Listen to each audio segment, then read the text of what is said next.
பாவத்திற்கு எதிராகவும் ஒருபோதும் வாழ்ந்ததில்லையே. இருந்தாலும் என் வாழ்க்கையிலே நான் நிறைய துன்பங்களை அனுபவிக்கிறேன். என்ன காரணம்? எதற்காக எனக்கு மட்டும் இந்த துன்பங்கள்?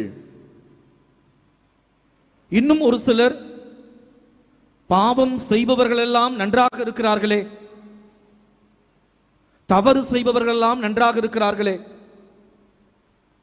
கொலை குற்றம் செய்பவர்கள் எல்லாம் நன்றாக இருக்கிறார்களே, லஞ்சம் பெறுபவர்கள் எல்லாம் நன்றாக இருக்கிறார்களே, ஏமாற்றி பிழைப்பவர்கள் எல்லாம் நன்றாக இருக்கிறார்களே, பொய் புரளி சொல்லுபவர்கள் எல்லாம் நன்றாக இருக்கிறார்களே, நான் கடவுளுடைய பிள்ளையாக வாழ்வது குற்றமா?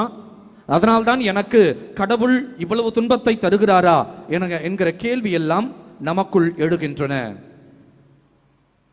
இப்படி பல்வேறு கேள்விகளோடு கனத்த இதயத்தோடு அன்னை மரியாளை நாம் நாடி தேடி வந்திருக்கலாம். அன்னை மரியாள் எனக்கு துணை நிற்பாளா என்கிற ஏக்கத்தோடு கூட நாம் இங்கே வந்திருக்கலாம். அன்புக்குரிய சகோதர சகோதரிகளே, இப்படி பல்வேறு கேள்விகளோடு சந்தேகங்களோடு ஏக்கத்தோடு நீங்கள் வந்திருக்கிறீர்கள் சொன்னால் உங்களுக்கு இறைவன் அன்னை மரியாள் இன்றைக்கு ஒரு அற்புதமான பதிலை தருகின்றார். அன்பு மகனே,